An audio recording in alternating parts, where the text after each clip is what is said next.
What is up, everybody? It's Dr. Vibe here, host and producer of the award-winning Dr. Vibe Show, the home of Epic Conversations. I'm the host of Epic Conversations, 2020 Podcast News and 2018 Innovation Award winner given out by the Canadian Ethnic Media Association. And once a month, I host a podcast, live broadcast for fathers and dads, the only one in the world that is sponsored by Dove Men Care, and it's also co-sponsored by Dad Central, Canada's national fatherhood organization. As always, I like to say you're blessed, highly favored, a magnet for miracles, and a solution for someone's problem. We're broadcasting live January 24th. Hope everyone is safe and doing okay, the best that they can under these times. Most Sunday afternoons at 5 p.m. Eastern Time, I do host a conversation or host an event called Black Canada Talking. And what it's all about is providing Black Canadians the opportunity to give their takes and POVs on stories that are of importance to them. And once in a while, we'll slip some people in to just find out a little bit about what they do. And this week, we have another new friend for the Black Canada Talking Dr. Vibe Show, Keziah Myers. She believes in the skills and uniqueness of Canada and knows that there is so much music and artist talent to be discovered. Currently, she is in a cross-collective role. She works with SOCAN, which is the Society of Composers, Authors, and Music Publishers of Canada, and Resound. Her main role is to educate media and non-media organizations about the importance of music licensing and facilitate the initial process of getting songwriters their royalties. Prior to this, she held position of operations lead for the A&R team at SOCAN. She was instrumental in changing processes and enabling international offices to better serve 150,000 members. She was also the label operations manager at G7 Records, Universal Music, and a publicist at a music entertainment marketing firm in New York. She also has done other things like represented people like Drake, Maroon 5, Kim Davis, DSVN, Ghetto Concept, Christina Sayers, Savannah Ray, and many more. She's held just so many things in her, and she just keeps on going. She also has held positions in label operations management, publicity, sat on entertainment and music organization boards, adjudicated as part of Factor, which is the foundation assisting Canadian talent on recordings, and Juno juries. For those who do not know the Juno Awards, it's Canada's version of the Grammy Awards. And she's also been a guest presenter for colleges and high schools in Toronto. This lady has a long bio, but you know what? We're just going to get her on the show. Keziah Myers, come on down. Welcome, welcome. Hi, how are you? I'm outstanding and blessed. How are you doing? I'm amazing, thank you. Thanks for having me. Oh, the pleasure's mine. This is long overdue, and we finally got it to happen. I finally got your email address right, you know? Yes, I know. That's it. Well, we're really happy to have you share with us today. And on an area of the music/entertainment industry, especially an area that you and I, before we came on live, that's especially Black entertainers are still not fully aware of the business side. So we're looking that you're going to provide added positive value for us today. But before we get to that, let's get a little background about yourself. Where were you born, where you grew up, etc.? Okay. I am born in Toronto, Ontario, and I grew up there also on the east side of the city. I was born to two parents who were heavily involved in music, not necessarily the music industry, of which that I'm part of, but I grew up surrounded by music, whether it was James Brown, whether it was Aretha Franklin, whether it was Fred Hammond when he was performing, and all of the opportunities to be exposed to genres in between. I definitely grew up eclectic, so to speak. So that's where my musical background comes from. And then when I was 3, I was thrown into piano. So I'm a classically trained musician, a pianist at first, and then I picked up the flute. And then I picked up the violin, and throughout the years, I've definitely done my fair share of singing, including Roy Thompson Hall. So Music is where it's at. Growing up here in Toronto has been a great epicenter for music, and seeing the development of that from those that started out with Maestro Fresh West all the way to Drake and The Weeknd, current day, being able to be a part of that ecosystem and really be a part of bringing eyes to Toronto has been exceptional. That's absolutely fantastic. Question for you. So music was in your journey from a young age. Was it something that you wanted to pursue in a professional realm? As a performer, no. No. Um, I did grow up in a Black household, which traditionally means you hear the word, that's not a real career. Education, education, Yeah, education. education. So actually, my father was a bass player, is a bass player, but was a very well-known bass player in the gospel circles in Canada, and playing for groups like Sharon Riley and the Faith Chorale, playing for Oh, Karen Burke and the Toronto Mass Choir. He was the bass player for Andre Crouch when he came to Canada. Yeah. So my dad is a phenomenal bass player, and he had been told by his parents that that wasn't the way to go. So my dad was bass player by Friday, Saturday, Sunday night, yeah. and working at the Toronto Stock Exchange by day. And so, yeah, I know, right?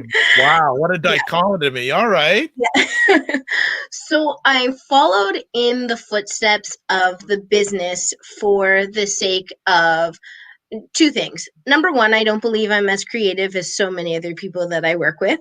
Like I said, I'm a classically trained musician. So for me, notation is great. If it's already written, I'm happy to play. If it's already written, I'm happy to sing. But I'm not one to sit down and write those by myself. And then the second thing was the security that was passed, the security or the thought of security that was passed down through the family line, which was, okay, well, how are you going to eat every 2 weeks? And how are you going to do this? And so I didn't give it much thought, again, because I didn't feel that I was that creative, but I knew I wanted to be in the space. So for me, the difficulty was actually finding out that there were careers in the space and navigating that space. And that actually didn't show up until I went to university. While I was in high school, all through school, up until the end of high school, I was participating in every choir, every band, every orchestra, and I was part of the production classes also. So I was learning MIDI and what now we would think of a producer. That's what I was doing. And then I got accepted into an film program at a university. And once I went to that university, it was through meeting friends and connections, and just it just fell into place is really what I can say. I came in touch with a rapper who was actually at the school on a scholarship for basketball, and he learned of my I know Okay. all of these. Yeah, no, this is good. This is good.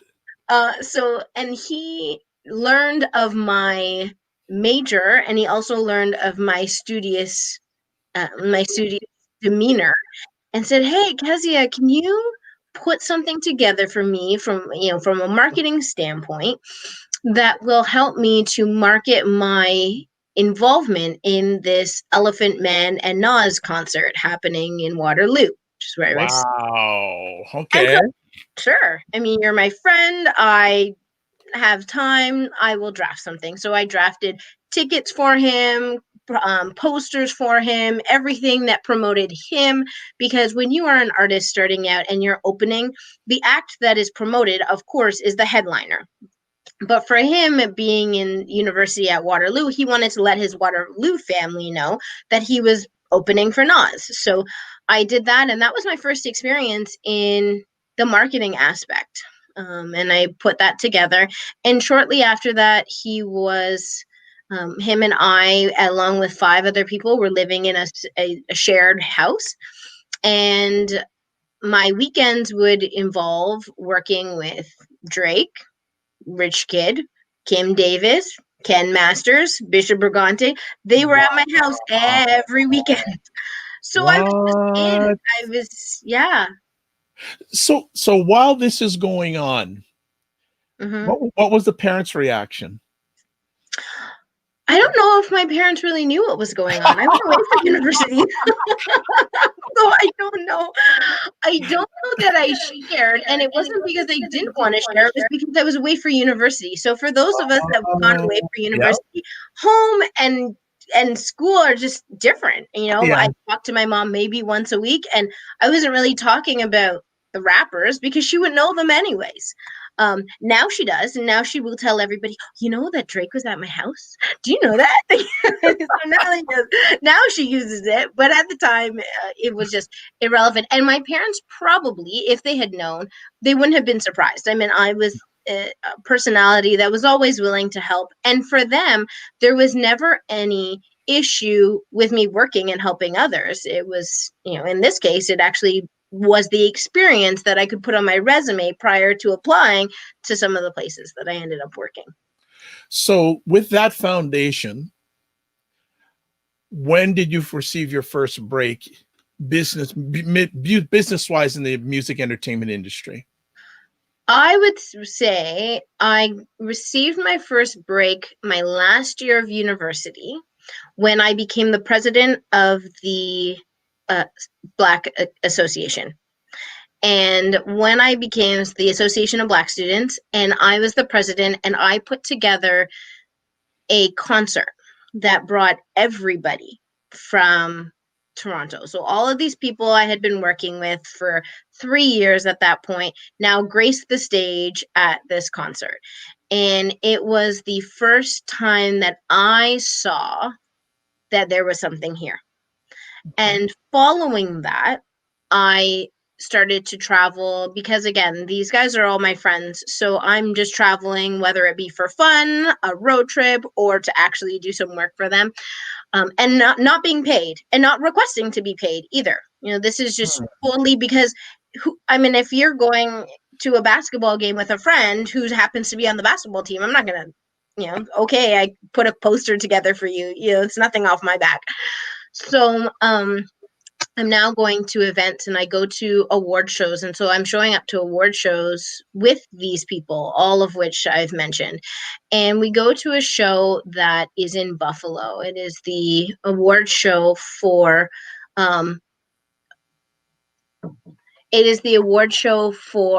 unsigned artists in Buffalo. And we get there, I come back, and Boy Wonder and Kim Davis say, "Why aren't you doing this full time?" And I said, "Oh, I never even thought about that. I'm just doing it for my friends." I had a job at Procter & Gamble at the time, so I was fine. And I didn't think of moving it into the music space. And so once we had that conversation, it wasn't more than 2 months later, I quit my position at Procter Wow. & Gamble. I took the summer to look for internships to see how I could enter the industry, and I was hired in August, and that's the rest is history. So hold on here. You quit knowing that you didn't have something to go to. Correct. Wow. Is Yes. that called leap of faith? It's definitely called leap of faith. It's called leap of faith and parental support. Okay. Well, that's part of this. That's part of my the parents leap. Well, my parents also realized at that point that I had gotten my degree. Yeah. I had been working at a marketing for, technically P&G is marketing. So I was working in Sure. the marketing department at a consumer goods product line. And there was a point where my dad said, "Why are you going into the music industry? Why?" And he couldn't understand that there was the business side of the music industry because he had always been on the performing side of the music industry. Yes. Yes. Get So it. I remember saying to him, "Dad, what is the difference between me marketing a bottle of Tide or me marketing a living, breathing product? I am using the same transferable skills as I do to market Mr. Clean as I do Mr. Drake." There The you same. go. The only difference, and I did say this in the conversation, the only difference is that the product that I am now marketing can speak back to me, can talk, and can dress himself. That's it. Outside of that, yes, you're going to get a little bit of attitude here and there, but the transferable skill of bringing someone to market or something to market is the same. Wow. So, who was the first company that you worked for? I worked for a company called Musebox, downtown Toronto. They had an office in Toronto and in New York. So I took the first job as an unpaid intern for 3 months. Well, it wasn't meant to be for 3 months. It was meant to be for whenever, but I kind of made it 3 months. So I'm like, I'm not doing this unpaid thing anymore. I need to get down here every day. And now my parents are looking at me like, so are you going to get paid? So I turned that unpaid internship into a paid gig. And then 3 months after that, 3 months after that, actually in my interview for it, I remember talking to the president of the firm. And I said, well, I noticed that you also have an office in New York. If there's ever an opportunity for me to go to New York, let me know. I will pack my bags and I will go. So 3 months after that, the print and television initiatives lead was coming back to Canada. And she said, Keziah, do you want to go to New York? And I'm like, yep. She said, you have to be there in 2 weeks. Yep, sure. I'll be there. See ya in 2 weeks, first day. And I did. And so I took a lead position for print and television initiatives down in close to Soho, New York, but I was living on the Upper West Side. Moved there and stayed there for months. How was the New York experience? Loved it. Loved it. When we talk about leaps of faith, when we talk about leaps of faith, this was one, but it was one that I was fairly confident I would succeed in. When we talk about God preparing you for what's to come, you don't always know why you're doing what you're doing or how all of these life experiences may benefit you in the long run. But from the time I was 12 to the time I was 21, 22, I was going to New York City every year. My aunt, an architect in New York City, living on the Upper West Side, was the place that I spent most of my March breaks, most of my spring breaks. Anytime, it was a 10-hour drive away. My parents would always go.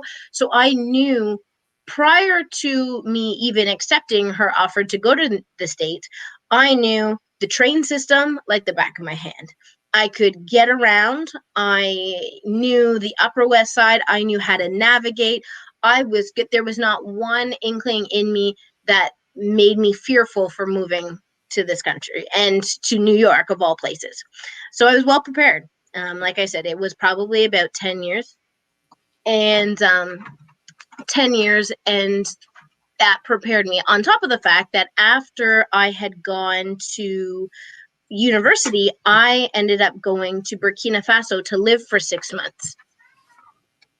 You don't joke. When I went, so it was one of those, again, something else, sorry about that, something else that would stop me or would prepare me for what was to come.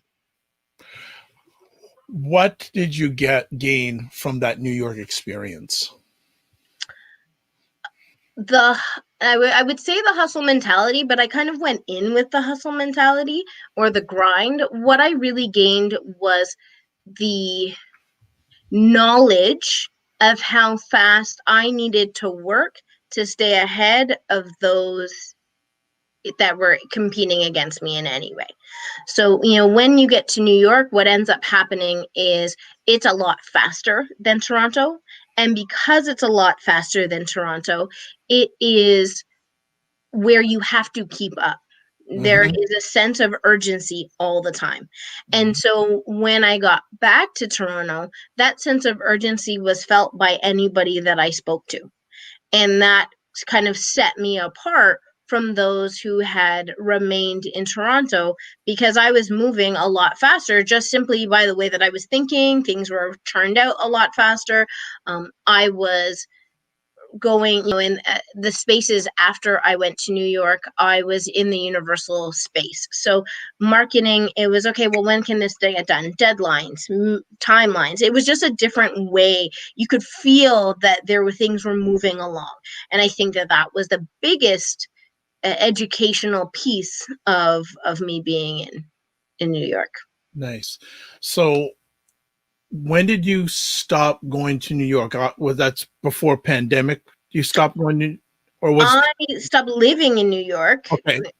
back in 7, 8 years ago. So 2012, 2011.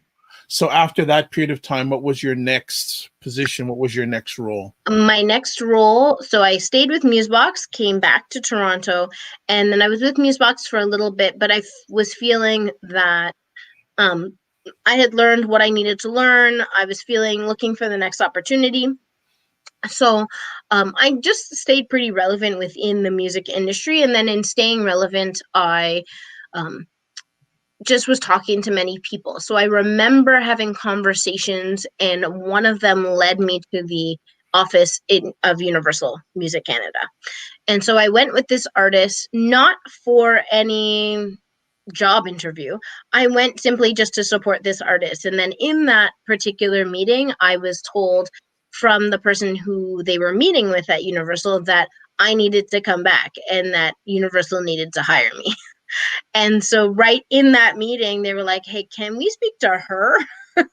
Oh, So, makes the other person feel really good. Go on. yeah, I was like, and the other person was an artist, so I mean, it worked in their benefit, because now if I'm in the building, then I at least can vouch for them in the building. So that's how that happened. I again kind of rolled into that situation, and that was with G7 Records.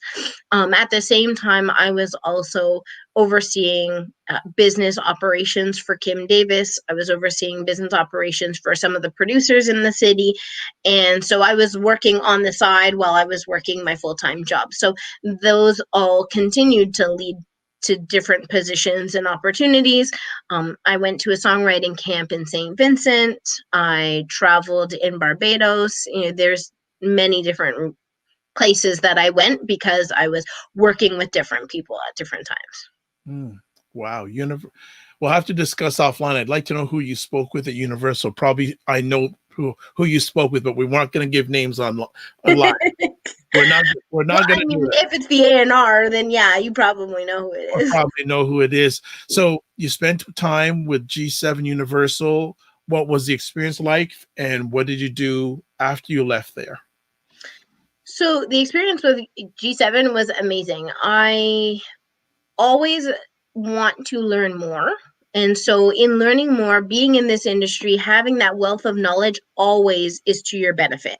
And so when it's to your benefit, me personally, I'm always looking for the next thing that I don't know. So in this role with G7, I didn't know operations. I was brought into G7 Records from a marketing standpoint, but then I very quickly realized that there was an opportunity for me to be in operations, at which point I ended up becoming label operations manager, and I was overseeing the operations of all of their roster. Plus, I was also overseeing all of their marketing campaigns for all of the artists. So I hired a team, or there was a team underneath me that I was part of hiring, and I had them, of course, working on some of those marketing campaigns. I would sign off on those campaigns and we would go to market with them.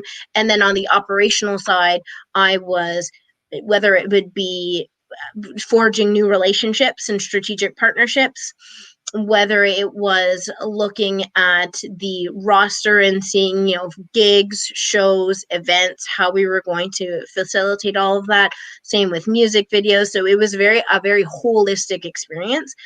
The nice thing about being at a smaller label, especially when it's a part of a big label, is that you get to do everything.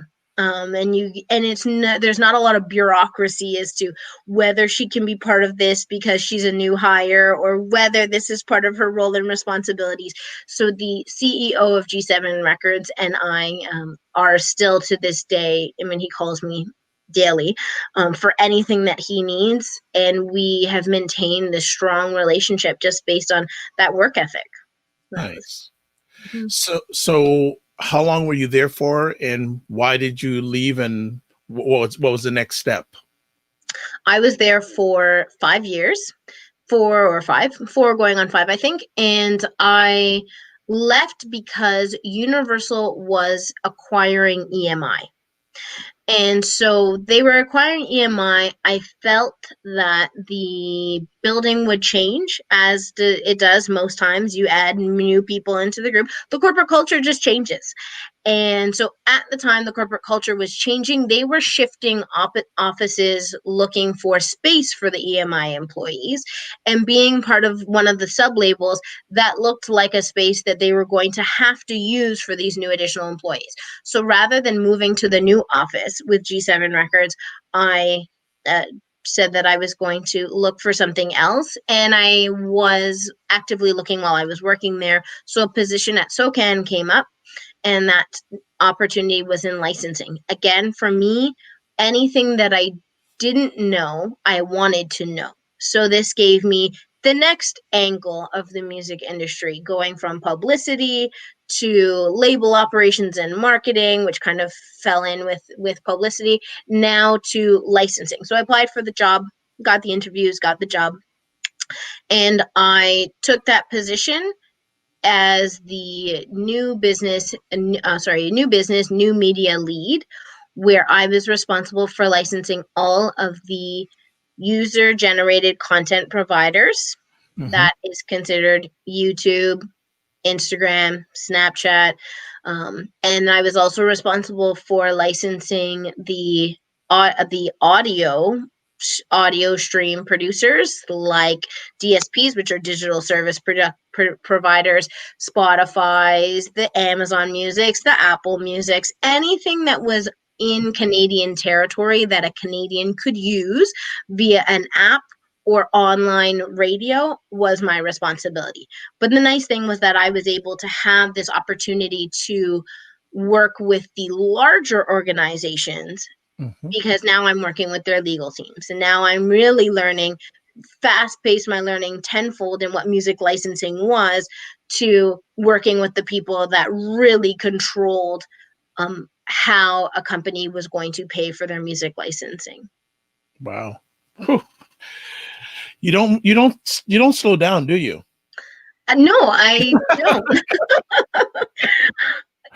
I am a project manager by trade. Like, I mean, my mind operates in projects. So I don't look at it as being forever busy. I look at it as having lots of projects, which motivates me even further.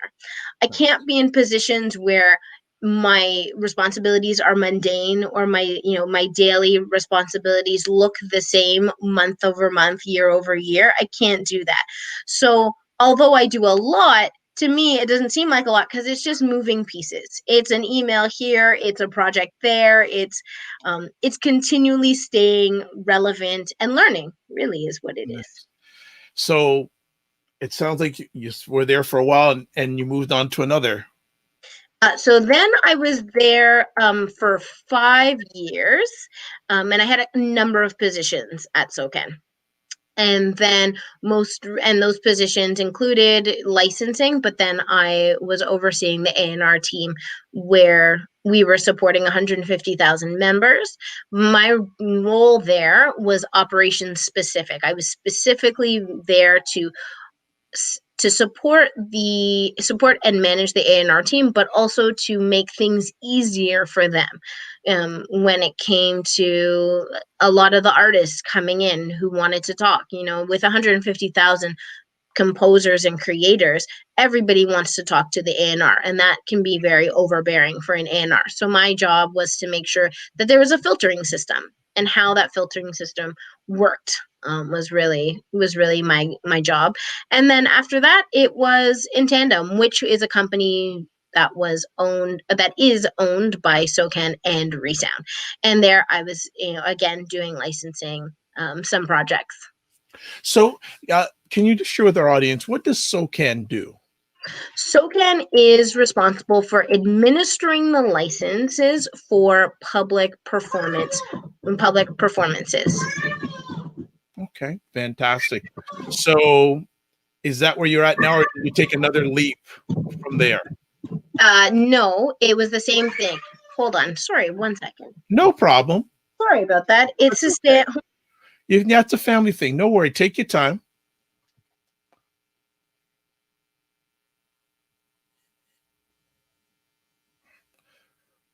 So, folks, we're just taking a little break, and so Keziah's what a journey. I mean, so many great opportunities working with so many different entertainment organizations, and the travel. Been to New York, been to different areas around North America and the world, and you're getting an insight here to the business side of the music industry, not the front face that many of us see, but the back face, the administrative, the project management, the royalties.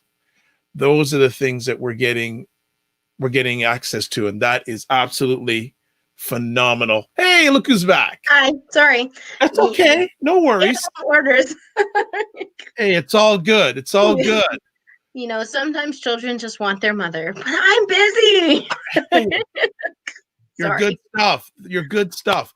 Yeah, Well, we left off, I guess, with yes, in tandem. Yes. So in tandem, similar to SOCAN, it does the exact same thing. It is administering the right, but it's administering the public performance right for SOCAN and Resound. SOCAN focuses on the creator, the writer of public performance, or whatever the public performance would be, whereas Resound focuses on the labels, the background singers, people who also need to be paid because they have participated on the recording of the master. So, you know, to make it easier, the writer is SOCAN, the musicians are Resound. And because both need to be paid, it was easier, and I was part of the transition into this space. It was easier for SOCAN and Resound to come together to gather and reach a larger audience, knowing that everybody, whether it's a restaurant or a mall or a concert, needs to pay for the use of music intellectual property. Okay. You have had a wonderful journey throughout the music industry or entertainment industry. How has it changed from those days where you were hanging out with a young Drake to now doing what you are now? How much has it changed? Oh, it's changed so much. It's changed because the internet has really been used as a huge vehicle to get music out. And then, you know, if I can use the pandemic as a great example, you know, how many of us have been in a lockdown and just needed to listen to some music?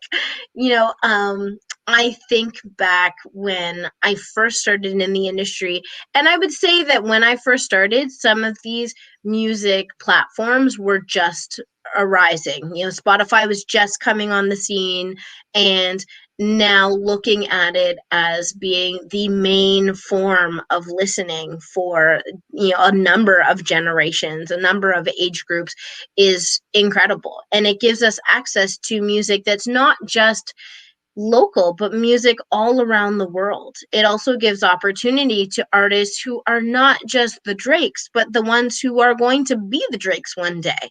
It gives us the opportunity to really support those who are new. And it gives us, you know, Spotify has a great algorithm where they're going to send you music that they think you'll like. So you try it out. So I think in that way, the industry has definitely changed for the better. Just the expansion of music, the expansion of knowledge of new music, and not something that's a daily rotation. It's great to listen to the radio, but they have a rotation and they have only a certain set of artists that they can have on a platform. Whereas, you know, my niece, who is 17 years old, she probably doesn't know anybody who's on the radio, and I don't know anybody she's listening to because they're all new. You know, she's getting music from everywhere. So I think the globalization is a lot different than when I started. I can also say that the difference is the people that are now starting to come into the industry, realizing that there is a business or for you an opportunity for you to work in business, and that has changed because there's more people that look like me. Not many, but they're coming. They are coming. When I started in the industry, there was one other Black female Wow. in a corporate position. And now I look around and maybe there's 2 or 3, but I do know that a generation is coming when there's going to be a lot more. And I am part of an organization called Advance. And that's exactly the platform that Advance stands on. Advance is the Black collective of music industry professionals. And the goal here is to ensure that our Black brothers and sisters, those who are younger, those who are a little older, not only see the opportunity and they're within their transferable skills to work within the music atmosphere or corporate setting, but also for the corporations to understand that we're not always the creator. We are 90% of the time able to be in the boardroom, in a meeting, as a marketing manager. We don't need to be the ones that are always the artist, which is a age-old, dilemma of, we're signing Whitney Houston, but there's no Black people to talk and to understand Whitney Houston's story. We're signing this person, but there's nobody on the flip side who's actually signing the checks, doing the marketing campaign to understand where this person may be coming from. So I think that change, especially in a year like 2020, was so evident. The corporations, organizations were called upon to really look at what their employee structure looked like and to really see how they needed to improve. Interesting. We have a question here from Kevin Messam. I know Kevin either was or has been a long time involved in the music industry down in the US. Okay. So wait, Kevin has a question here. Maybe there's 2. What does that say for diversity initiatives in Canada? Maybe there's 2. What you said, maybe. I think when you were saying there were like 1 or 2 other Black females. Oh, okay. Yeah, no, it's not good. It's not good. That's what that means. So they were called out, thanks to George Floyd. In his death, so much has been shown, especially on the Canadian side, not only in his death, but also with COVID. Had you not had those 2 things happening within the same time frame, would you not have had the eyes directly focused at industries and corporations that don't support diversity or don't use diversity as an inclusion rather than a metric that they need to meet? So what it says is that Canadian organizations, labels, music organizations, non-for-profits, funders, all of them need to look within to see really who they're hearing from and who they are truly supporting. You look at some of our funding organizations here, and Canada has a phenomenal grant system, a grant system that could essentially get you from nothing all the way to releasing albums and giving you $40,000 in marketing budgets, the entire process. But when you look at who's getting those grants, if we look at the statistics, we're going to see that there's going to be a lack of people of color who are receiving the funding. The same is with radio. Radio in Canada is mandated to have a percentage, which is Canadian owned, Canadian created, and it was built in 1995. Thankfully, because of everything that's been happening, George Floyd, the show must be paused, all of these different initiatives, the Broadcasting Act is being reviewed for the first time in 20 years. Hold on. For the first time in what? 20 years. 23 years. Where are we? 2020? Yeah. Almost 30 years. So it's being reviewed because what happened was the CanCon was to promote Canadian talent. So we would be getting U2, we would be getting Rush, we would be getting, Barbara Streisand, and all of them would be playing on our Canadian radio. So they said, you know what, this is not really supporting our Canadian artists. Well, what they did was they found the opportunity to support the Canadian artists that looked and sounded like Rush, U2, Barbara Streisand. So that didn't even open a door for non-white people. Yeah. And instead, you would hear Jane Arden, amazing. Celine Dion, amazing. But you wouldn't hear the upcoming Drake on platforms. You wouldn't hear the upcoming Weekend on platforms. Unfortunately, in Canada, we only have one or two stations that are specifically designated to hip hop within our country. Kevin is saying here, where's the effort in finding the talent that looks like me and you? So that has now begun. Advance, like I said, Advance is a phenomenal organization that is calling them out. And all of us that are sitting on, whether it be boards or working within that corporate structure, are making noise. And we are holding them accountable with pledges in some cases, with conversations in other cases, with highlighting the problem here.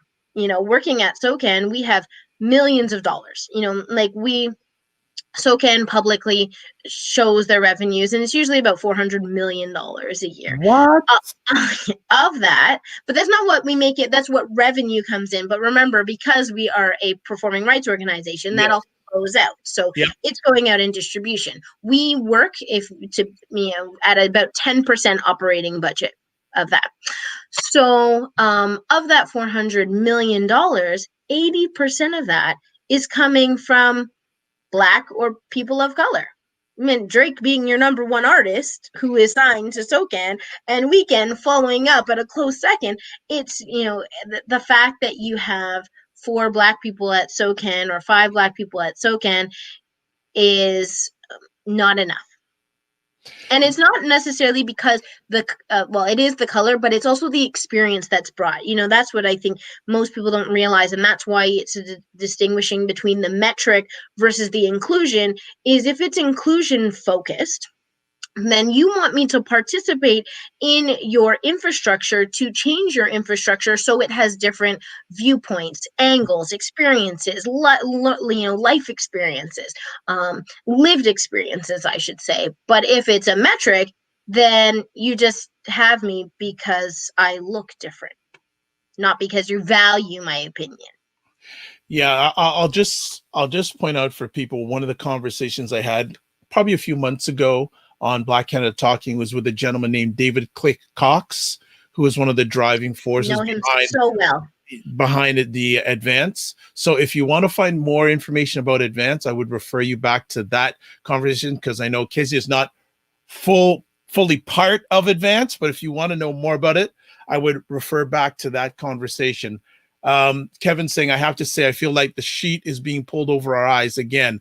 I respect the initiatives like the Black North initiatives, but it's time to show the data and receipts. You're right. Absolutely. So, to your point, I am just as involved in Advance as Click. We started on at the exact same time. We were part of the creation of Advance. So him and I sit on a number of committees, and we are doing exactly that, looking for the data and receipts. We are currently gathering data by way of a survey that's going to be going on that we're working with Music Canada on. We are working on programming that Click and I actually have put together. I have brought in the funding. He has brought in the ideas from the programming side. And we are looking for those receipts, because I don't think that you're wrong, Kevin, when you say that the wool is or they're trying to pull the wool over our eyes.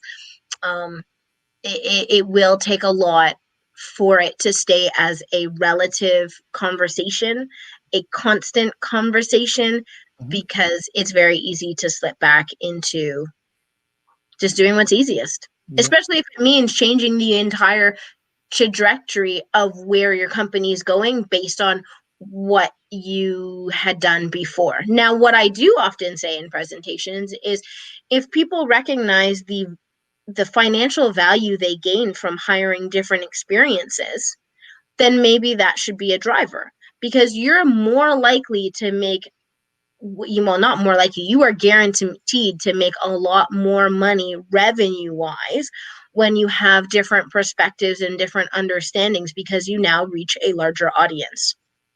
It's plain economics. It's pretty simple. It's just about them getting on board and, again, changing their internal structures.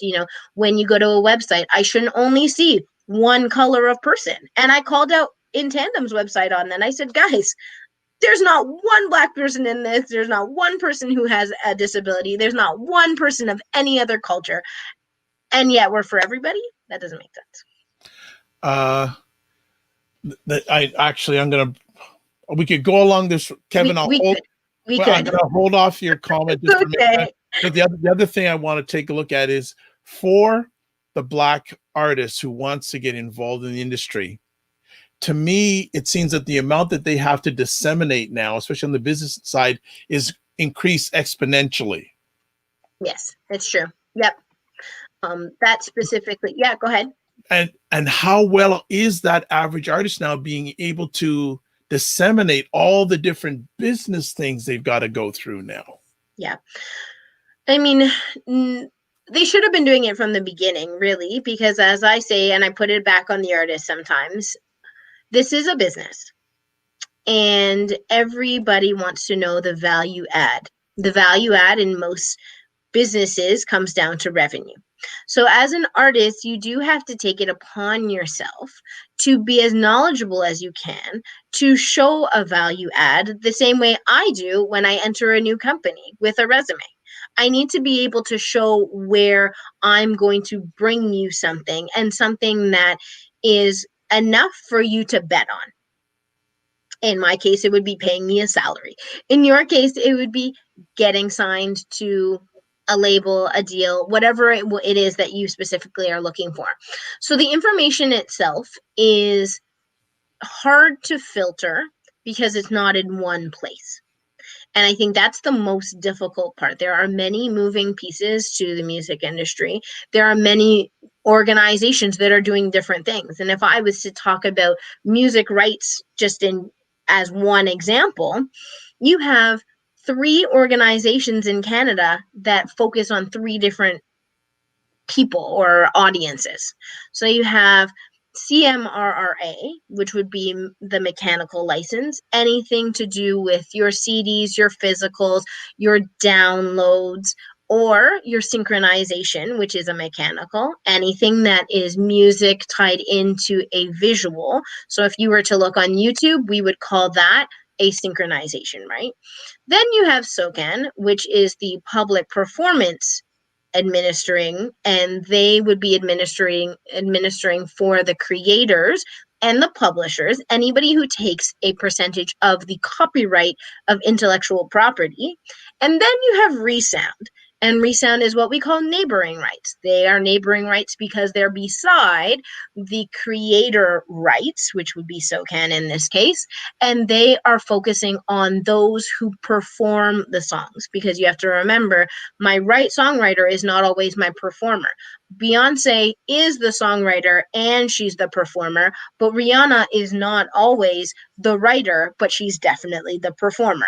So having that conversation with someone who is filling their head trying to figure out recording and their own creative process is difficult because it's convoluted, and it does take time to fully understand.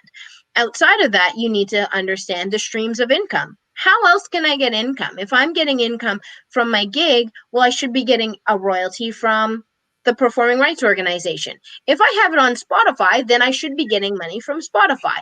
If I am working with someone on an advertisement, I should be getting money from my advertisement.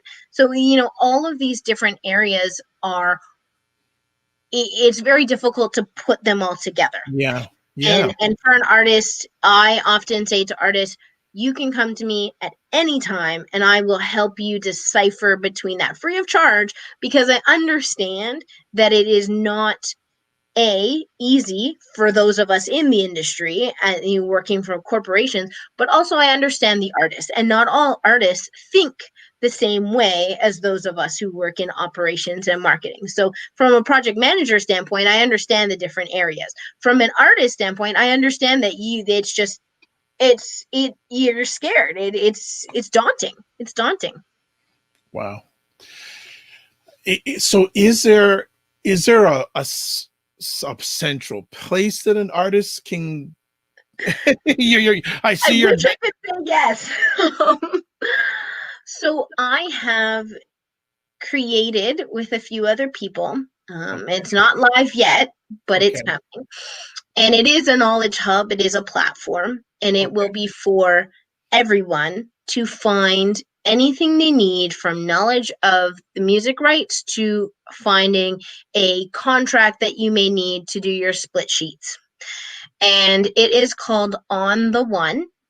On the One it is based on this gospel scene first, because I went to a conference not too long ago.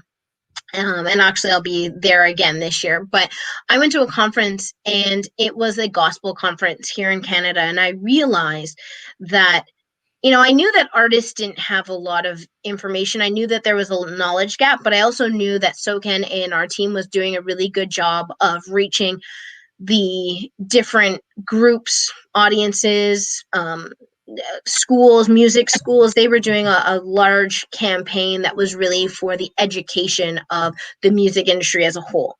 But then when I went to this conference, I realized because they were gospel, they were being left out of the campaign. And so part of my journey within the industry was to always help the underdog, but especially to find the places where I can help, where other people may not go, may not be tapping into. So I went to this conference, and people said to me, "What's SOCAN?" For people in the music, there's no way you should ever say what's SOCAN. That's like being in the States and saying, who's Trump? Like that just doesn't make sense. It doesn't. You need to understand that this is a stream of income for you, on top of the fact that it also creates a record of your work. If there's ever a dispute as to who wrote a song, SOCAN would be your record to say, I wrote the song, I put it up on SOCAN on this date, it was written by me, just in case it comes out in Timbuktu or in Tokyo, Japan, and you can say, no, wait, that's my song. That is infringement, right? So I realized this. I was basically like a walking celebrity all weekend, because people had questions because they never heard any of this information or spoken to anyone in the corporate music scene who was coming from the secular music. I mean, I don't like to say secular because SOCAN's not secular, but there was an assumption that when you worked in corporate, you worked secular. And so that was the biggest downfall for this group, was that they weren't looking out for information from SOCAN because they thought, but I do gospel and this is not for me. Like, where'd you get that idea? Of course it's for you. So, take you back to now. I am, that was the basis of a hub that will give information to any artist. But like I said, it is for gospel artists. On the One in the gospel world means, we're going back to the one. Yeah, anybody who plays an instrument, anybody who understands the worship space knows when you go like this, we're going to the end, we're going to this, we're wrapping it around, we're doing the chorus again, on the one. And then the other, play on words is on the one being on the one God. And so it will have areas for forums. It will be free. It will be seminar based. It will be have resources. So like I said, contractual agreements, split sheets, what you need to be asking for, what you need to be looking for. It will have information on performing rights, all of these things. Well done. So a few things. First of all, I'll go in reverse engineering order. This is for gospel. Is there anything that is going to be offered for non-gospel?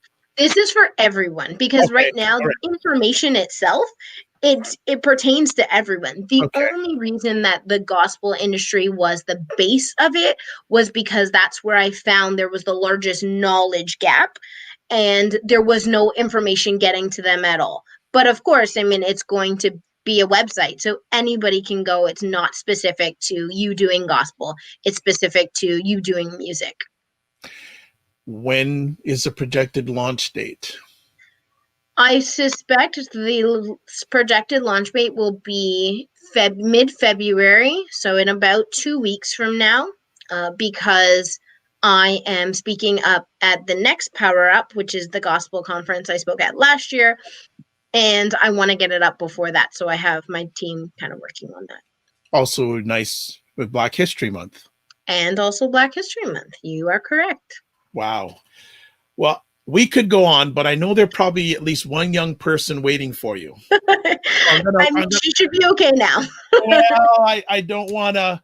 I know that you're a great mom, so I don't want to leave that out. So I'm gonna just say, do you have any? Okay, let me ask you a question. Mm-hmm. If George Floyd didn't happen, do you think these initiatives? Okay, there you go. No, and we thank the states for that. We thank the states for the uprise, the protests, the fact that because in Canada we don't see just like blatant violence against our Black men as often, and when it does happen, it's definitely not filmed and distributed the same way. So thank you for the people who were able to get that out, where it ended up being on our news feeds for so long, but then it was for the Canadian scene, everybody, not just music, it was an opportunity to say, what, this has got to stop. This has just got to stop. And it was a motivator. It was the catalyst in having these conversations. And then on the Tuesday in June, the music industry said, you know what, we're going to send in solidarity with our Black brothers and sisters and say the show must be paused. So that day was a day taken to learn about others, to learn that love should be, exceed beyond all, and that every life is valued and a Black life is valued, because right now we are the ones who are feeling the effects of not being valued. And so when that happened, Jesse Reyes, who is an artist here in Canada, called out all of the labels and said, guys, you need to look within. You're using us essentially for financial gain, but yet your corporations don't reflect the culture that you are promoting. And so it needs to. I often talk to people about Jay-Z. Nobody would wear a New York fitted if it wasn't for Jay-Z. Nobody would wear Air Force Ones if it wasn't for Nelly. Like, it just, these are direct correlations from Black music to the culture.